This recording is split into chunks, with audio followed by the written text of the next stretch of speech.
Makwaba Edemoba Owia Kaseɛ mfonyi so Owia Kaseɛ Kaseɛ na yensa kan yaboabo no ayede besum www.owiatv.com sanso na Owia TV official Owia ewo TikTok Owia TV ewo Facebook na fe Owia TV ewo YouTube ewo nyina wonsa beka nsem ya etwagu ya no subscribe no share no like edwadwe nchen so de ato ase ede amayen ewo honomo ententem so a ensema ayede besum de edimu akotini ani mu no bi eni se abasobode kese wo enwumasuamu no ukopiem ewo Yonsei University ewo South Korea wo de abogana mampanyi John Dramani mama yenim se wo soafo wo no kwa bankese mu a obo akonta na se obo amane ma ban yera Felix kwachi ofosu de babetu dwa se enano mampanyi kwafuru ni nuane jeti ye ho nsema be bebrebe no de atenenye se kose ama o minus scan o mabeyi e de akwakoye ho asem sansem no na asafo jei enso abekasa ede afa ho na yeko ensem fufuro ma edom kuma na de nsem bi ede atodwa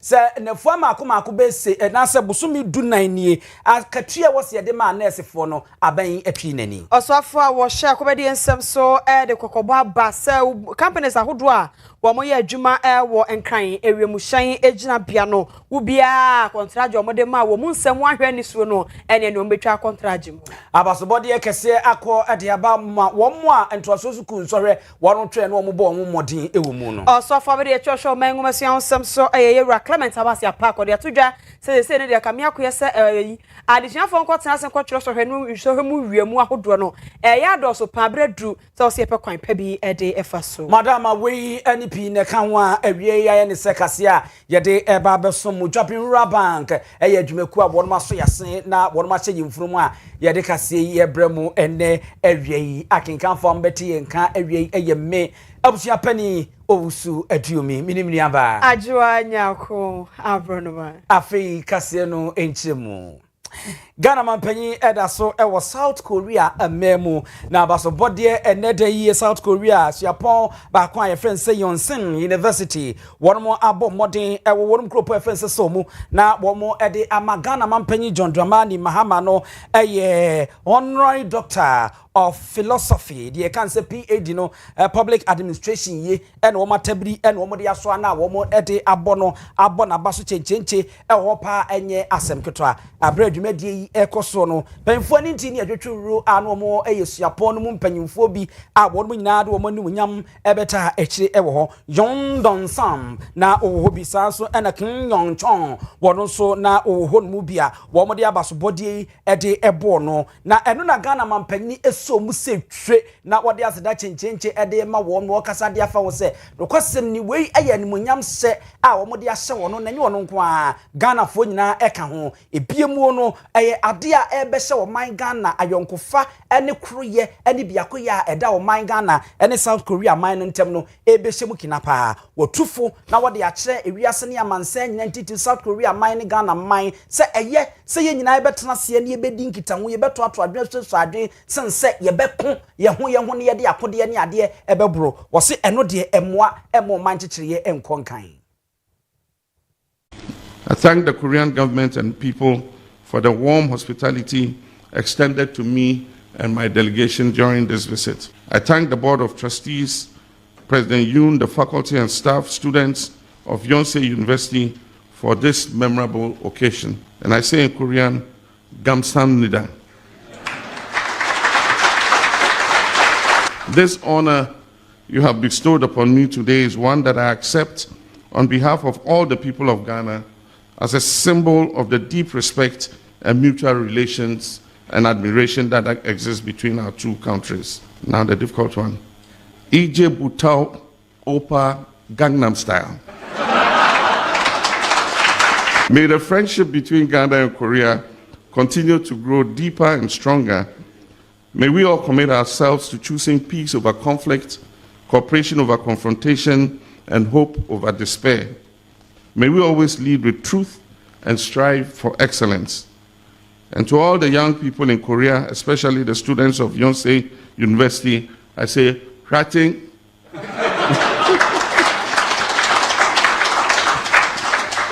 May God bless the Republic of Ghana. May God bless the Republic of Korea. And may God bless our world.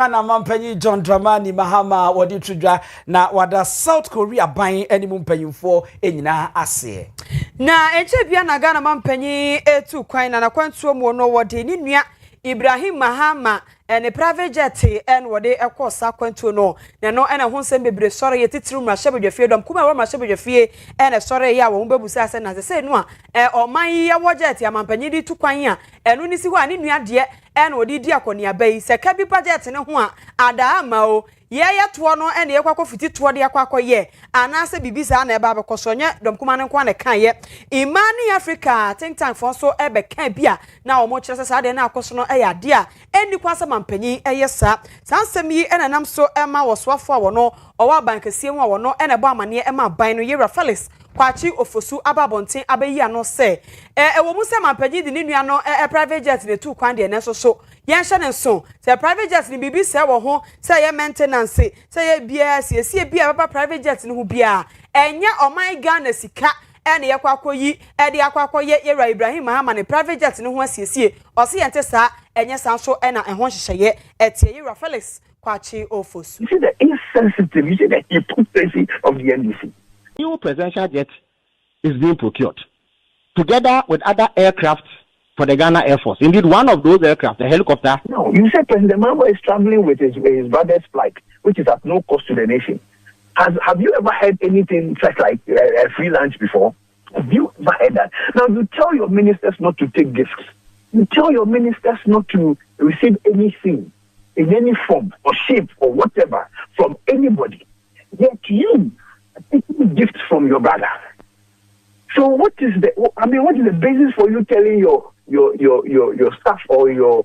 cabinet or your members or your appointees not to be receiving gifts? Because when a contractor today arrived in Ghana a couple of weeks ago. Now, in between the time that this aircraft has its procurement processes started and its delivery, the president needs to travel. The president says that, no, I have a brother who has an aircraft. So rather than taking the taxpayers' money to go and pay $18,000 an hour like President Akufo-Addo was doing, I will use my brother's jet so that it saves the taxpayers some money in the interim, pending the arrival of this aircraft. Also refrain from merely channeling the MPP and asking questions of dubious relevance. Yes. But so if the president has not paid $18,000 an hour, it is obvious that we have saved $18,000 an hour. The president, of course, that is the aircraft that President Akufo-Addo was renting. That was the cost.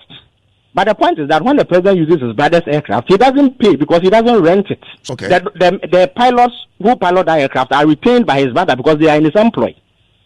So he doesn't have to pay for that. Okay. Maybe there are landing charges that he may pay in the country that he goes. The state will bear that. Okay. But we don't rent the aircraft, so it saves us money. How can any minority grouping say that they are worried because the president of Ghana is saving us money? How is that a problem? Even this is an interim arrangement pending the arrival of the one that Parliament itself has approved to be procured for the states, amongst other aircraft for the Air Force. Everybody knows that in the aviation industry. But we do not pay for the rental. If the president rents an aircraft, not only does he have to pay for rental, he has to pay for fuel as well. So it's not like the president is incurring any additional cost that will not have incurred if he rented it, except that he saves us the cost of renting the aircraft, which is expensive. Indeed, there are times when the president has to travel to multiple countries in one fell swoop. So it is not practical to rent the aircraft and let it go and come back. The aircraft has to wait. You will end up paying millions of dollars. Ene Imani Africa so na ko mo mo sempo mama mpanyi efise mampanyi adwen wo man yi ho we ka fe ne akwa ha bie akwa akotua ezika twitwiridie $sim enye no kwa yi pilot so obetwe so yasa akotua ne ka e de aka wo mampanyi adwen wo man ne ho say ultimate first kan koye say adwuma na abra ne nua e private jet ni bi si ho a eno ye ntua hwe enkotua pilot bi aka no ase wotu a ode eko Yera Felix kwacho fosu ono na akwa aban kesie mu otonkra ede ema aban no na we edom kuma no mu no omote enom si ye de wo keka na nipa wogira wonu anem akasa de amedom kuma no ye wokọ oman Ghana mrahye bedwafi a bedwaku abon mo ehwe ama no ne ensem so ekuo ba ye frɛ ne se nana asafo agyin eno aye kurasa aka ho eno asehwe kroma no mo nze freelance bi wo ba bi so bi se awia bobra kotọ aduane amwadi keke yenye ni sa wo da bi bibie ye free bia no nsem na no odin pa ena ye ntua hwanhwan ene ye ntua hwanhwan debi Ghana ade ba ko an ye kan ni se obi ye opapa na wa hawo eno nti koba ne saa na amma nipa papa na ode aye won ene se contract bi aba na wunua na obedane na ade ama no ene se black voter wanya wokotum agudie yi na obisa no obisa se koba ne sei na ebemma online ne se die si dwen ne se die si yi enhyehye no no ebebo ntepua enti wono de enya ade a wone mpanyimfo eya adwen ewo saa ade ya ekoso ohu a ewo se aban no esesa na otingi na namontu. You see the insensitive, you see the hypocrisy of the NDC. Now, you say President Mahama is traveling with his brother's flight, which is at no cost to the nation. Have you ever heard anything such like a free lunch before? Have you ever heard that? Now, you tell your ministers not to take gifts. You tell your ministers not to receive anything in any form or shape or whatever from anybody. Yet you are taking gifts from your brother. So what is the basis for you telling your staff or your cabinet or your members or your appointees not to be receiving gifts? Because when a contractor today gives you gifts, tomorrow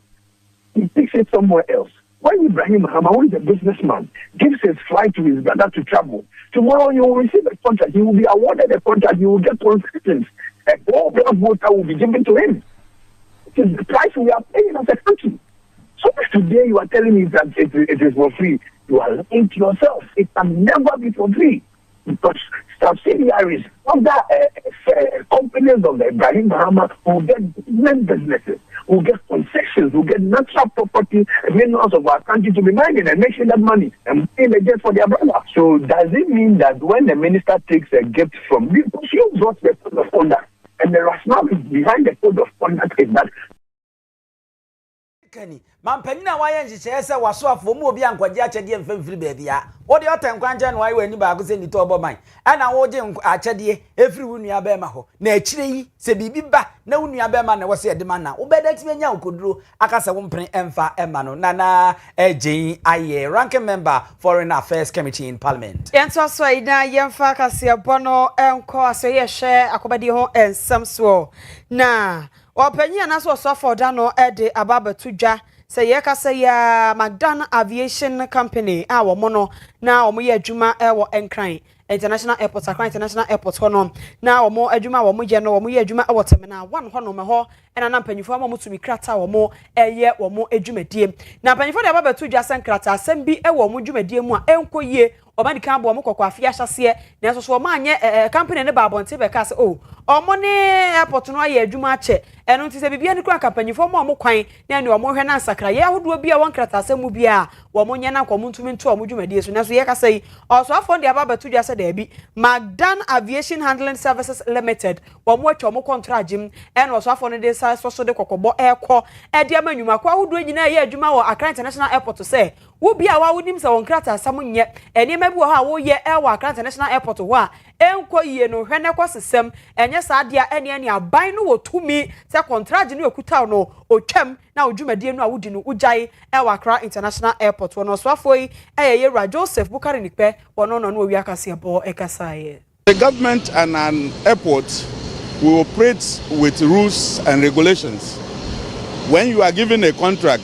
the contract has its terms, it has its conditions. And so every business person will have to obey or go by the contract terms that you have signed. I wouldn't want to make government and private issues public. But what I can tell the whole public is that if you are operating with Ghana Airport Company, for that matter government, you have a license to do that. The question is to ask yourself, have you renewed your license for the past 4 years? If you haven't done so, it is not anybody's making. Have you paid the relevant taxes or fees that you are supposed to pay to government for the past 1.5 years? If you haven't done that, that should not be anybody's problem, because you just need to refer to your contract and see that the contract detects certain things to be done. And if they are not done, as a government and the Ghana Airport Company, we hold the right to either continue or revoke whatever contract we have with you when you have defaulted. And so I wouldn't want to go into my details, but what I know is that we had a license for him to operate a private jet. It is over 4 years that license is not renewed. And I'm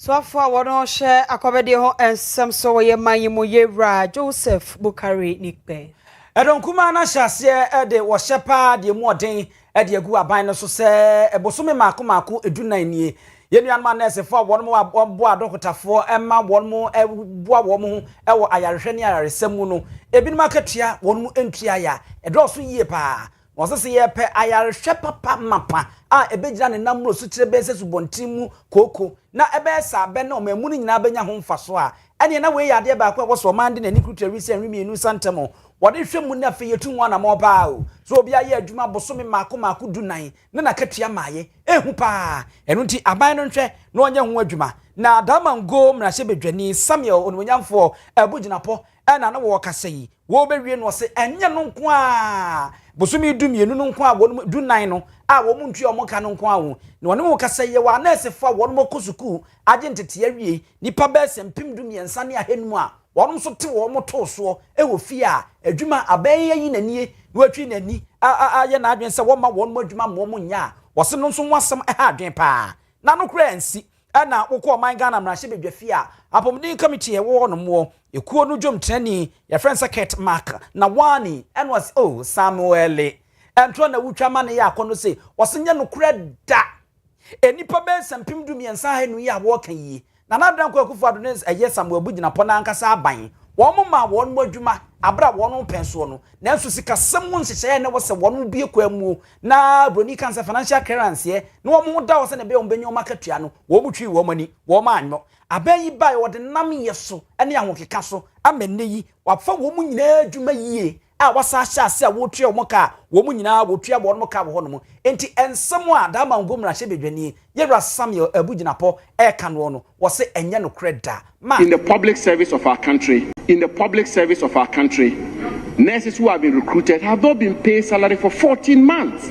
If we are going to build a robust public health system for our country, these are matters we have to prioritize, where when nurses are recruited, they are paid. Not only do we have 13,500 nurses who have been trained, equipped, ready and willing to work, not being recruited, but even those who have been recruited, 14,000 of them, a good number of them are working as we speak, and yet for 14 months they've been working and they've not been paid. Sasa bugina pona na bo funa na oguso ana chese na wo toto bo de ba park won ma wachem na enso enam so ama mark na wani ayi na no se enye no kreda wo mu nyina no mafo mo dwuma mu a wo mu etue o mo kai. West African Examination Council wayeke at the Distinction Awards asheshe so ede amadesua fo mo kwatena se kwatro wase sohwe no afi etwa mu na adwumade na se opanyina wo moto wo safre no ba bie so afa be de etwa oman yangomasua ho ensem so wo de Clement Abasia Park na wono so akokasa wo dwumade na se na asam o kanyina ne se ne de wo hwe esohwe twiro mu a se de nkofo kwatena so mo kwatro sohwe no a ewiamu ahodo ekoso baba di ahodo che se baba kwa nipa ne kodi atwero kwa senke ye apopa akwabra ne babo de akotena exam so akwa wia de atwero wasi no enya asem kwetwa wasi ayesa ama se no obi kwatwero wasi so hwe no awie ni ama na body nkrata na kuta no obi hia no hwe a ohwe nipa na nimu no hwe certificate no ohwe no house na makwe wo wia akra no watwa you kamia ma ye certificate ne mu aye ha en monyam nim sa asem yi na yewra Clement Abasia Park ababaka odi afutu nso atato se yenhwe na examination of practices ahodo ni nyina yentwe ho fafiri ho titiru ene adesua fo no yiro ho sua de na duru akotwero na akotwero so abobetwa o se aban na so egusu ana wayeke aka bomu a omo edika so dem ehwe so abobetu so hwetwero mu wie bia ede afiwo na ama obi kura ne certificate a emu dia bam obi akoka so ko wie na twaye ana se wanwia yewra Clement Abasia Park. Examinations such as WAEC remain an essential mechanism for assessing learning outcomes and maintaining educational standards. They must therefore be conducted with the highest levels of integrity and fairness. It is therefore deeply worrying, indeed concerning, when incidents of examination of practices are reported during examination periods. Reports of impersonation, collusion, and activities of so-called quote-unquote miracle centers undermine the credibility of our education system and erode public confidence in our certificates. As a nation committed to excellence and integrity, we must collectively reject such practices. The Ministry of Education will continue to work closely with WAEC and other stakeholders to safeguard the credibility and integrity of our Clement Abasa partner in King. Wo jumedi asia no de toaso na asuafo mo bon modin na wo mote wo mu efira fufuro mu eye no nyam se yi no wo bo ma baso yi pasa wo no ayade wo no nkoso nkura wo mu ni die mu omumu die mu wo mo adwumaden e wa adesua mu mo bo no so se na be wo mo betimi akọ enkan e wo mo ade yo nyina mu wo kire mu a enen se de asia ba no wo ma beda ne sisudua e de ama asuafo a wo no aka a wo mo hwe wo mu yi enti wo mo hwe na wo ma nkototo niema adense. And it gives me a great privilege and indeed an honor to join you today to celebrate excellence at the 2025 WAEC Distinction Award Ceremony. Today we gather not only to recognize academic brilliance, but also to celebrate the values of education, resilience, discipline, and perseverance that indeed underpins true success. Because of the The students we honor here today have distinguished themselves in the 2025 West Africa Senior High School Certificate Examination through hard work and determination. This achievement demonstrates that excellence is attainable when talent is combined with discipline and commitment. To our award winners, I extend our warmest felicitations to all of you. Your success is a testament to the countless hours of study, the sacrifices you have made, and the support you have received from teachers, parents, and your mentors.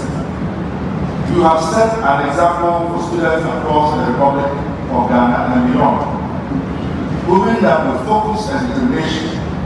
greatness is possible. Ladies and gentlemen, while we celebrate excellence, we must also acknowledge the critical role played by teachers, parents, and the school authorities.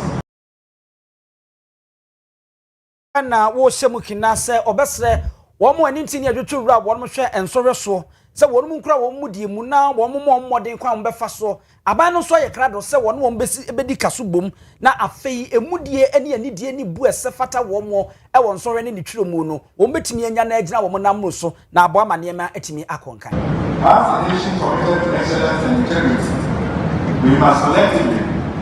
reject such practices. The Ministry of Education will continue to work closely with WAEC and other stakeholders to safeguard the credibility and integrity of our examinations. Ladies and gentlemen, the government of Ghana remains fully committed to strengthening the quality, relevance, and accessibility to education at all levels. Our goal is to ensure that Ghanaian students receive an education that equips them with the knowledge, skills, and values necessary to compete confidently in the global knowledge economy. Eye osofo abedi echi a wohwe ngumesua ensam so no nyamfo Clement Abbas Apak. Yetwaso na yakoye nim Owia Kaseɛ bonima yekɔ Ghana Education Service GES yekɔ makachi na esi na watwe mu GES de krata bi babonten na krata no mu nsɛm ne sɛ na mpanyifo SSA de omo the management reinforces respect for administrative structures and professional conduct brofo tenti nyina omo asɛm no omo kanyina ne sɛ no GES de aba beto dwa sɛ no kwan yi a kyerɛkyerɛfo befa so omo ha wo mbɛkɔ omo asɛm no omo ba behye mu kina ojeche ni bia woni hu kwan sa wo sɔre ya na wasi abonten so akoye demonstration na de ko gyan akomi aye mamia asɛm mia wuti adan ya bibi kɔ so hɔ abonti ase na no na ban na kyerɛkyerɛfo ba abonten no mo se na GES adwuma ye enipa kura si akatua wo soro ye ne kakra ye din so a se bibi ha ye ne ye ba be kan so mo se be kan kaseboa di ahye yemo ene se GS 14 ene o masa ba bonte aba esu o manu se de o mo kan so ye no kro ene ye da sore ya GS esa de krata aba na krata no ene o mo kire mu se o asa chechirefo anti asem no o mo di kan de ba ye na se ye o man ka so o mbe kan chechirefo kasaboa bi ahye o mo yem na emom de no o mo kan wo se hyehyɛ ya hodro wo hoda daada a kire so ye chechire ni na wo sukuu mu na bibi ikoso na hawa eja ye wo kwampa ye faso ye ade ye wo channel abroni be kan ye faso ede ye hawo e faso eju wo sukuu mu na bibi hawa wo headmaster anasa o headmistress ho na ade beko no no so de akọ district head ho na edede mu saa na akọ regional na apiapiem saa na abedru national na wo fiti preko pese bibi hawo ntenu ahare no atesi abontere na wa chechefo aka di wachi na mu twi wo me wa abonte ye demonstration edit ampanyifo saa na je ye kyerese omokrata no mu nsem na ka na mo mo nka se omo ka achechefo kasaboa de asom yem omo se achechefo omo so yetemamufo na se de ya mama 1992 constitution no emakwan no obi ewo ho akwanya se wono so betumi aka bibi hano echeso obi betumi akodjon union bi ekuo bi obi betumi adwonkuo bi na afen so se ekuo bi ye ade no omo so o ha no omo ka na namra kwan so de a Ghana ni bia wo ho kwan so no so kaka ho bie enu to omo nka so omo ka chechefo kasaboa de asom yem na emom emre wo ho dada efa nwomasuam nsem so no en wo mu tim de acha chechefo so wo ho na bibi hawa adama no apekwan pa wode ebefaso na emom ntumi emfiti preko pe na ne wan kasa mfamra no enkohye wonsem enkoye ade bia emfa anidie emre achechefo adwumadie no na omokrata na se ho no omusen kire mu se omokoso ka cha achechefo ene omonka bomuko ahodo ri nyina se GS ene mpanyifo ka biewom ewo nwomasuam fa no egusua edi nkomo apekwan a omode achechefo hawo nyina ebefaso enkofa asem bia emfa emba we ne krata Free Ghana Education Service for Ababetodwa enedey ene yo benim boso me de toso edumiensa enkra beke ensa chemu aye redu nsia no mu a efom ngubo apagya ne mu ekosoro a enye asem ketwa na ene yi de Free National Petroleum Authority ababeka Owia Kaseɛ na yebo ho da robi ede amamu echiremu a efom wo no eye petrol no de no apagya ne mu ede kɔ eye sidi no makoma akudu baako echiripo no mpesoa no aduonum enso sa ede Free 10 na ejina dada no sa enso na ye diesel no eno so apagya ne mu ede kosi di no makomako edunan echiripo no mpesoa no aduasa enum a na eno so ejina sidi no makomako du baako saa afei inframeja gas no eno so apagya ne mu ede Free 9 no mpesoa no aduasa nkono no ede akwakoduru mpesoa ye sidi no edu ene echire mpesoa no aduosia enso ewo ehonmo a na se wo rentumu no a aba ye di hu komo ya petrol apagya ne mu wo hanji chemu no baako ene mpesoa no du baako saa enso ena ene diesel enso apagya ne mu hanji chemu no ye friend say sidi no mienu echiri pom mpesoa no aduokono miensa ena diesel nso anasem from meja gas enso apagya ne mu ede ko sidi no baako echiri po aduonu enkono ewo hono a ni nyina eye ko a ekoso ehwe na ye ne yera Samson ade wabe pa ewo petrol ne ho nsensemu a ye ne ekodi nkomo Samson ye mo ama wakwa bawo so na we wo bibisa se eba ne sai ane abewie ne hayi la misha people and the Usha eye tofana ekoso no ta ami abedu bi ade oh okay na say entokwa na ekoso Iran Israel and afi US no enum mom eye ade a amenne from we yatimi apagya ne musa anya sa yes because me no ka say ene farm no ebo na nam $100 per liter $100 per barrel and to come before say be sha say no very 2 weeks ago no na nka ye $70 it's say apagya ne ko 100 ti ebe say na ama omo mpokra do ban na so mo de bitu kakra because the bia ko to ni sa na phone ya kede bulu so ba na de bia akso na de abo kakra na ama se ebo no mo ntan pe de bebre abra $100 no ye be kaya in 2022 time Russia Ukraine so kwani ba $100 no na ye ton per liter I petrol I 22 cedis per liter and I did 23 cedis per liter but $100 na say 11 and 14 cedis nice abana bon mo with yes I see $2 no what you na ho bia bem no nti am yan feel the impact we kase pa I think I feel as price everything no na say Ukraine ni Russia ntokwa no barrel no enso kodu $100,000 ah yes barrel could be $100 but na here remember say near ton and petrol 22 cedis per liter and na diesel 23 cedis per liter in 2022 okay ani ni ebisa se so ye nyane nte se ye obi ta ho no a anya hwe no na wotwe num bi de betimi de o ma na twa nte no no de na asi a ye ntimi anwe afa de entumu na de abai yes the wo ntumu say ye di sie ye bo ba say baby time na the balance ye put ye to ana ye can be shoot at the no you shoot the car it ye reserve ye di sie so that is any ye quality bi work ra dia na itimi ayi so the ben ko bisa no dia bo so ayi na o twinu na ye enso en kam na dia o ma sisi asam no na dia ka be jama so ti eno no ai wo hobby ba e ka so isi nyina na sa na to kwani ntaya e hu betima sele enti we no ebeto aso akosi da bai en to kwano e so no na ka ni senta ya but e mo sa pija ama Iran papa ga mo se e wi aso ye nyina ye sanse ye mu ana se ye nyin fu se ente no mo no to kwano om pese ye farm no e ko $200 per barrel and na time before because no can put to one cost and any there ko business come more because I will not for your honor o mo no no mo kunu so we see no ko tuna na so you can na me tell dia na sem fine here because aya Iran for no da bia ship no efa di fan woni free aya no de isiba no u be bi Iran ho na e kwan ka clear bi the hot market no efa no pen itself the state of promotion no o mo e di aya so da pocket dey na ho no say wa de ship bi no be bombo ship no and I make a forty idea almost so Eddie so that for every bishop like no term. A honor and a year Iran for the a year never mind. I course and so I course a bomb by the set. They go back to that two a pronunciation. Another quite a prono a sphere pass as no another two. Ship the one ma and what a better about here and I say a bit more bombino. Only about not bear 5,000 in a concert. One say must be able to do one. Wow. Wo bi boy education we kakra de ekoso e wo social media no wo mo ba e brofo maka ne bia mo energy sector metiase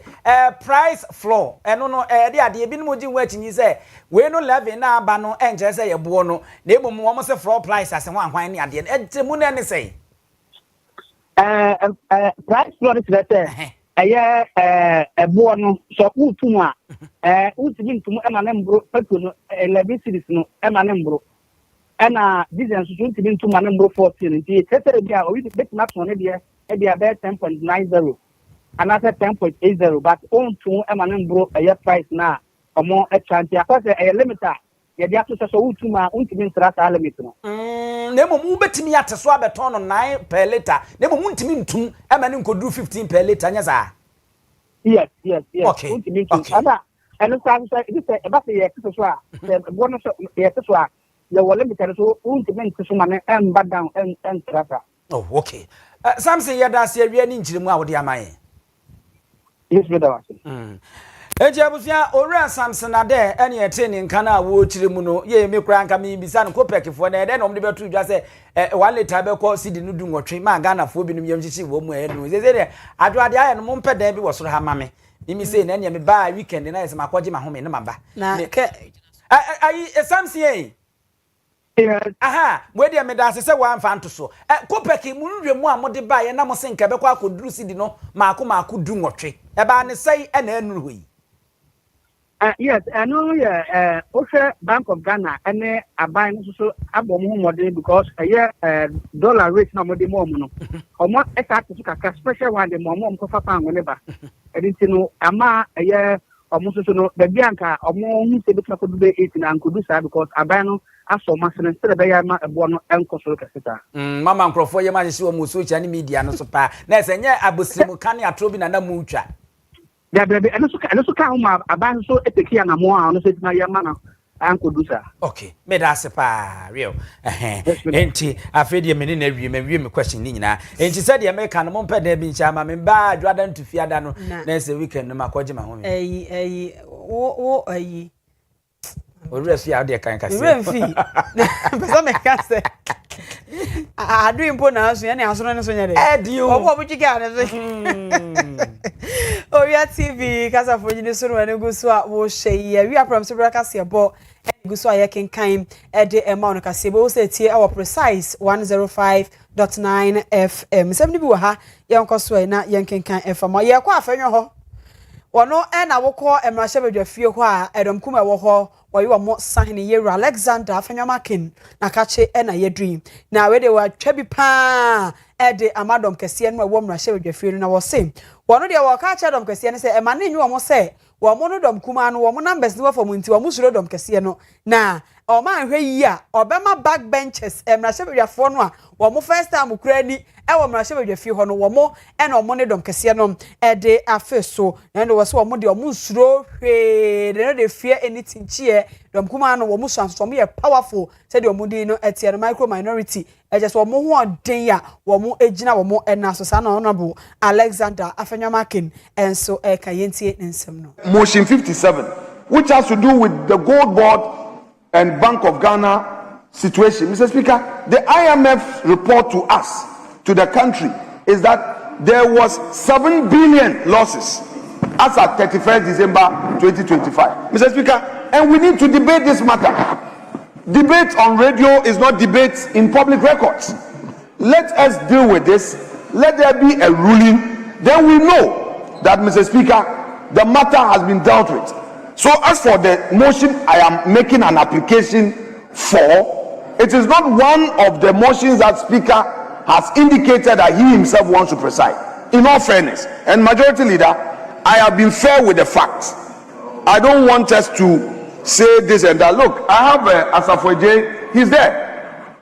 I will not even unleash second timers. I am going to unleash the first timers to deal with your team. The first timers, I won't let second timers. John Daku is there. Mr. Speaker, you know we have the strikers. They are there. Lawyer Mia is there. Mr. Speaker, the first timers will deal with your team. So I don't have a problem. You can call your ministers to come. I know that you want to prepare and bring all your ministers to populate this chamber. We fear nothing. Mr. Speaker, we don't fear your numbers. We are mighty in our few numbers. So, Mr. Speaker, the Majority Leader should not entertain any worries at all. We have a full, well-prepared backbench.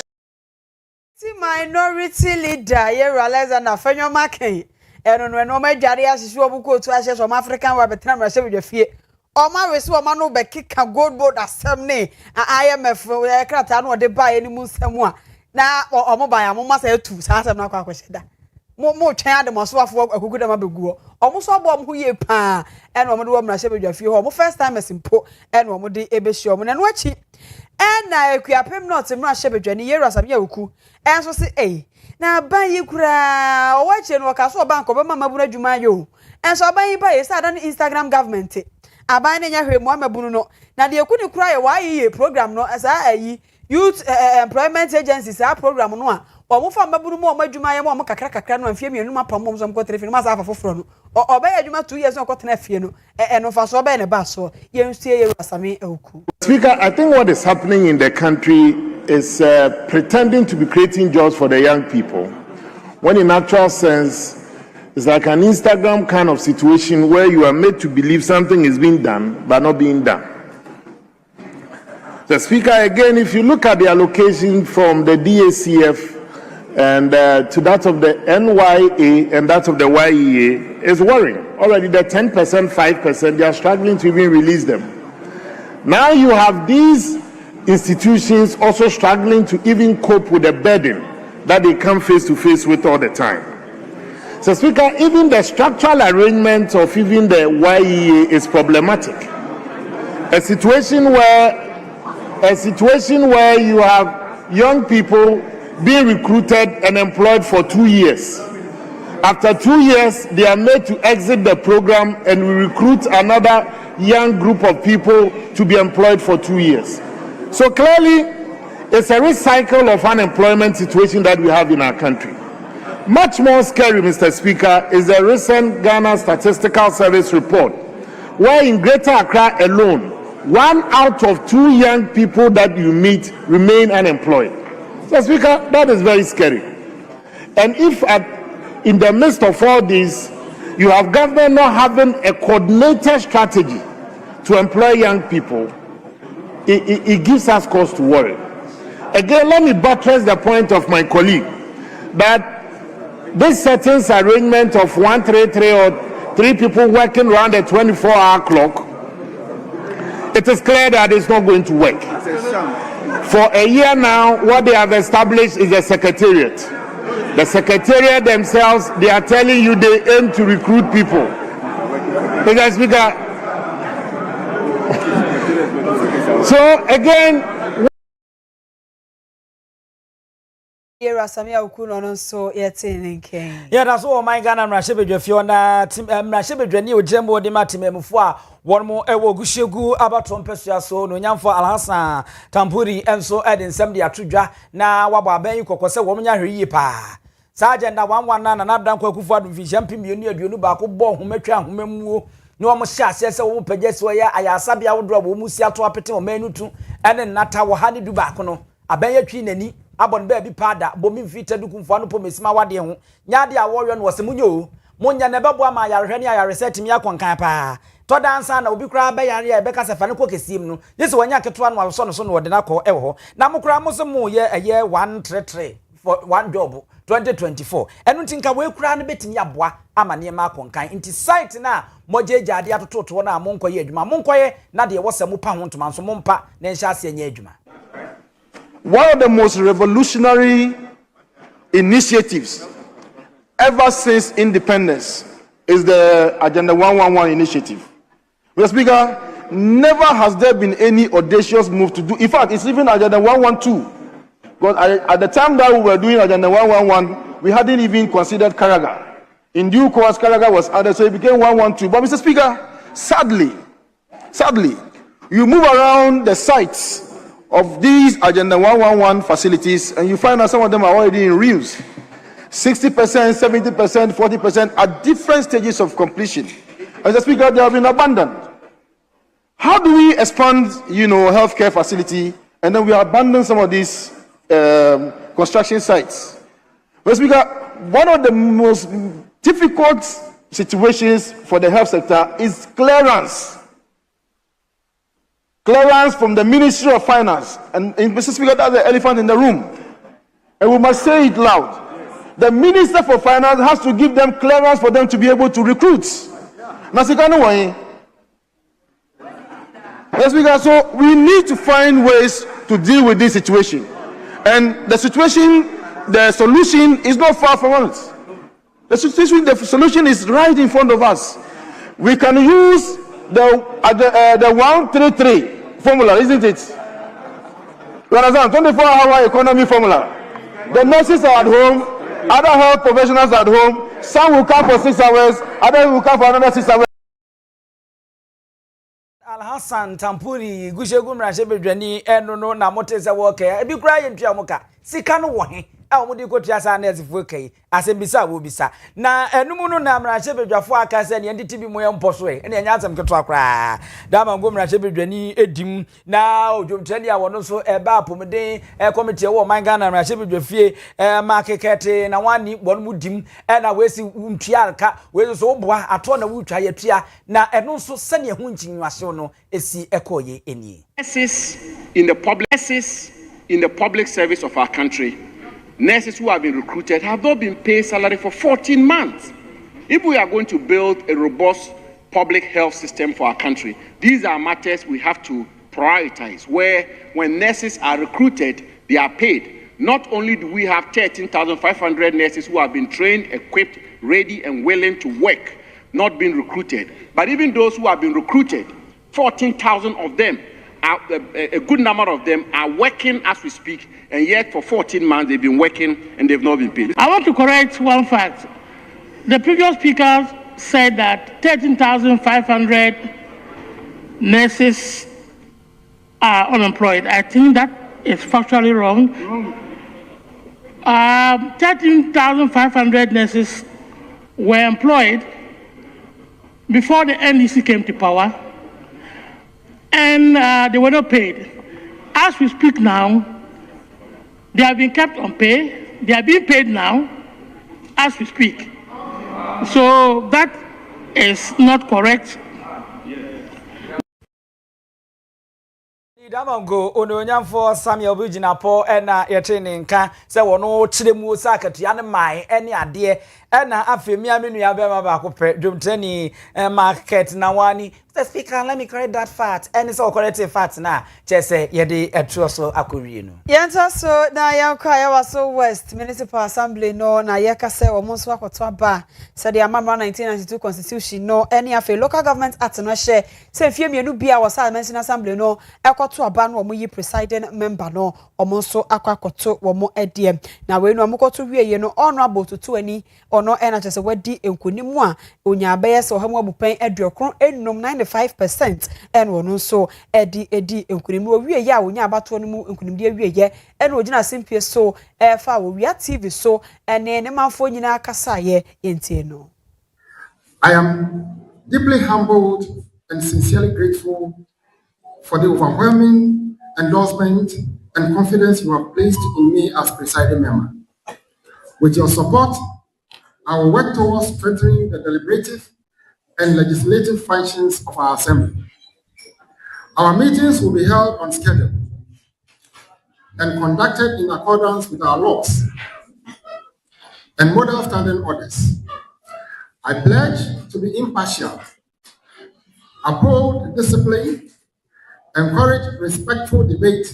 and give every honorable member, regardless of affiliation, the opportunity to contribute to our deliberations. Honorable members, I will work closely with our municipal chief executive, committees,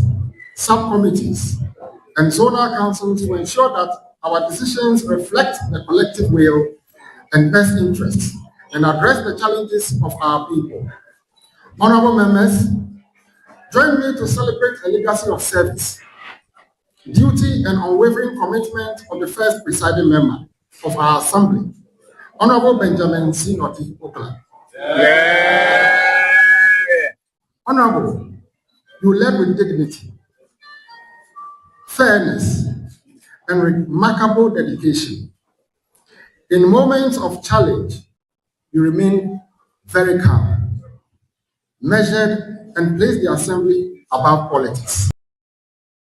Ayawa so West Mention Assembly wo mo PM wa se wo mato aba ayino Yera Emmanuel J to 20 and no so ahyebo se wo ne honorable no aka nyina be ka boma ye adwuma ye no matena sumdwe munli aboa ama mention no atumpa no achi en wo wie ye no wo se wabai se assembly ne be fa no tuma pefra na ne ma koyie e wo sampotam ho no nti en wo se sha eboyie ntie no mechia wetifo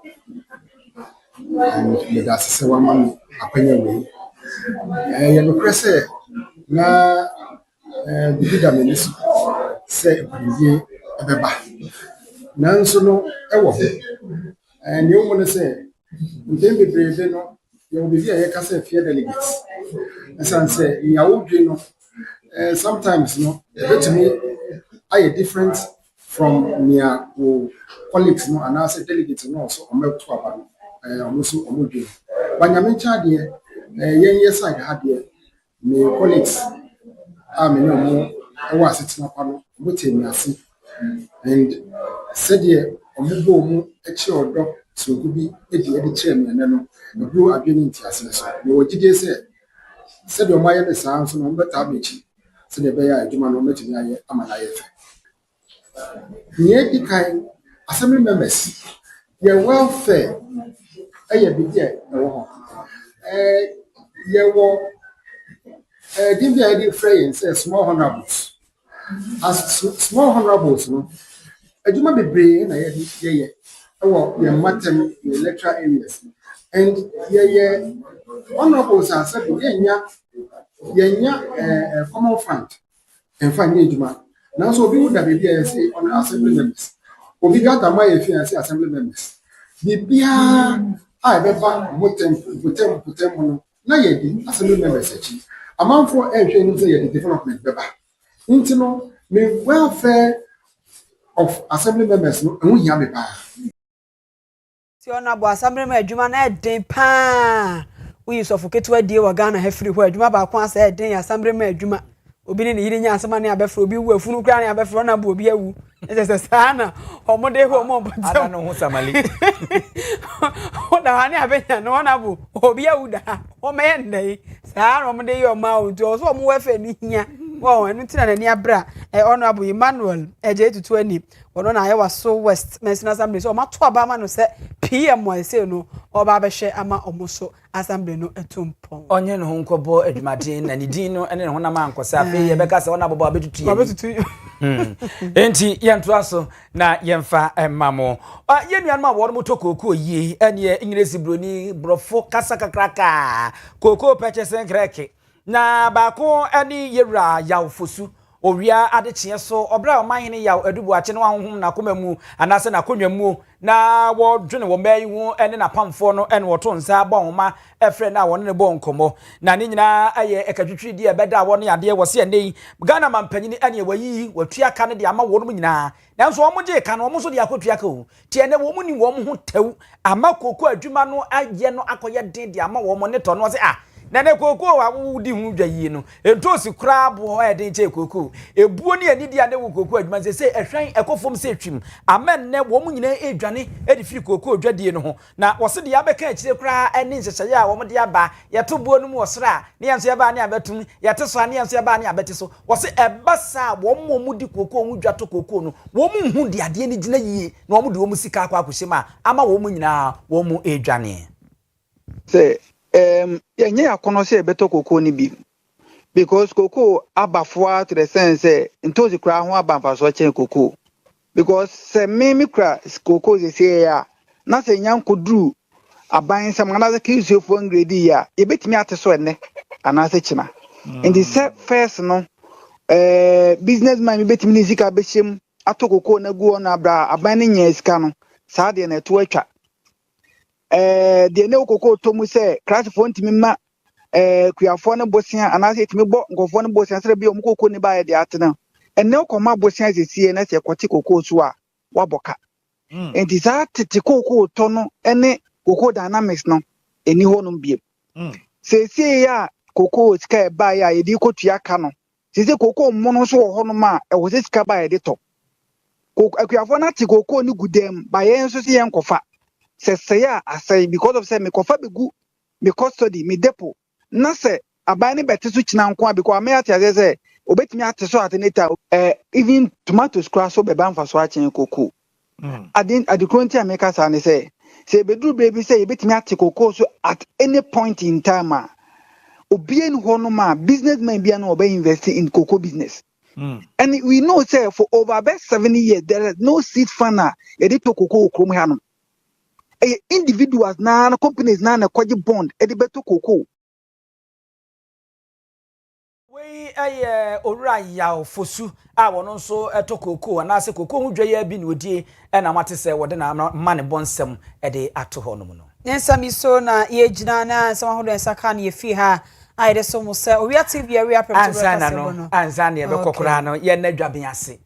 dwabinura bank ye wono abomodin pa na enya asem keto akra eba no fixed deposit na Mr. say no be bia nkobie no bank bia eye we nko ane wo mo maka no asa ehom na wo ma etro no anasensi hu no ye bebre na wo de yakobosome miensa bosome nsia ne bosome dumienu na wo na wo sene awo kɔ no dwa nam bebre ne mfa so bebre ne wo ho ene wo ma ba wo no makwaba mo se shells no betimi abetobi na wa ye shareholder na ne ma atimi akonkan ewo wo ma ye adwuma no mfishi aduana ba ko ye ntiasem boni bia emfa dwabinura bank nti nye ne ena asembone no ebeba wo mba media afi ne kora de wo no ba ko bi de 5 million dwane na sa bank ne de enti bomodra na ko na ne ma entimi enkonkan ema auto shares na amfa so bebre scholarship nyina ewu ma won sabeka bi free 0242 387498 and I bet me a dial star 389 star 984 hash star 389 star 984 hash na eno so wa follow na wa to shells ni bi ewo adwa and I say na the man usuma juma for kuku aja ndo ni afei akosia somua omo ne boabo ansem ya no ema yesemfo yera asante yeboa Benedict enso esemu ed ema ye director oba ya Grace and FMCR ho so okwa Simon wo ho nana yawo